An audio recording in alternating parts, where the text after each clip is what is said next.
I'm Steve. I'm here with Chris in Auburn, California to give you a demo of the Minelab Pro Gold Panning Kit.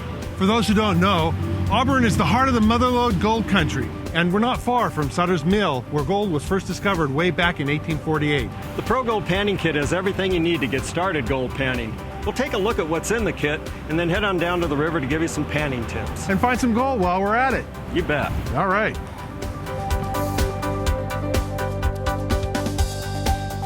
This kit contains 2 premium gold pans and a classifier, all constructed of a tough UV-resistant plastic that floats in water. There's the 15-inch dual riffle pan, the 10-inch single riffle pan, and the hex mesh classifier. There's also a range of useful tools for working with small gold particles, and a carry bag that converts to a backpack.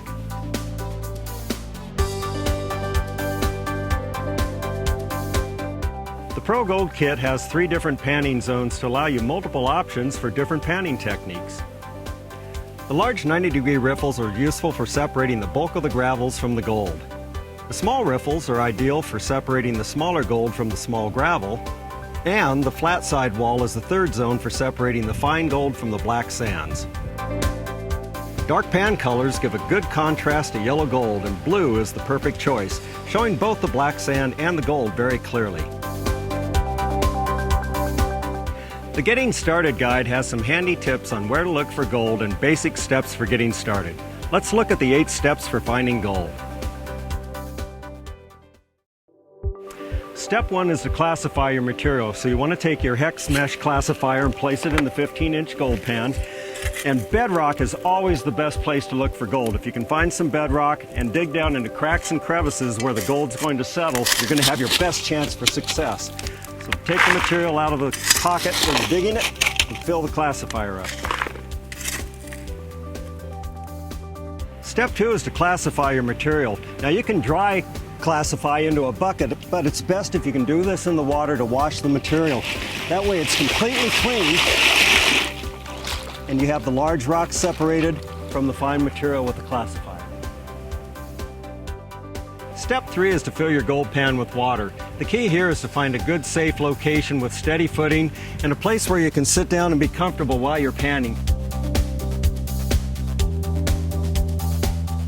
Step 4 is a very important step. It's where we're going to agitate the material in the pan to settle the gold into the bottom of the pan.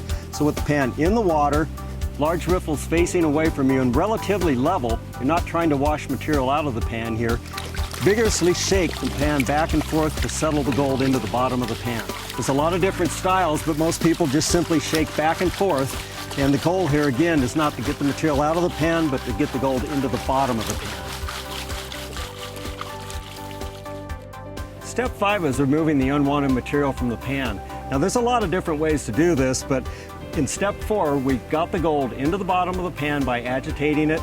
Now we want to wash the light material off the top, and we can do that by simply submerging the pan and raising it and washing carefully the light material off the top. It's a repeated action doing this that eventually removes all the light material from the pan and leaves the gold in the bottom. Now we simply repeat steps 3 through 5 over and over until there's very little material left in the pan. So I'm going to alternately shake the material and then wash across the coarse riffle section. That way if there's any gold in the pan, it'll get captured by the coarse riffles. Now watch carefully to make sure no gold escapes while you're doing this. Agitate, settle the gold, wash, remove the unwanted material. Again, we're doing this across the coarse riffle section. So again, agitate, wash, agitate, wash. We're removing the unwanted material from the pan. Agitating, washing, and again the coarse riffles here are ensuring that any gold that's in the pan gets caught. And when we get down to a small amount of material like this, it's beneficial to switch over to this other set of riffles, the smaller riffles. And if we'd had a large nugget, we would have seen it by now. It would have been caught in the big riffles. Here though, we're going to switch to the smaller riffles, and that'll allow us to clean out, remove those chunkier pieces of rock that are in there. And the final step will be to rotate the last bit of sand over to the fine section here to remove the black sands from the pan. In In step 6, you'll very often have some black sands left in the pan. Black sand is actually magnetite, which is an iron ore, and so you can use a neat trick with the magnet that comes in your ProGold panning kit. Magnet inside of a plastic bag, simply run it over the black sands in the pan. You lift the black sand out and leave the gold behind.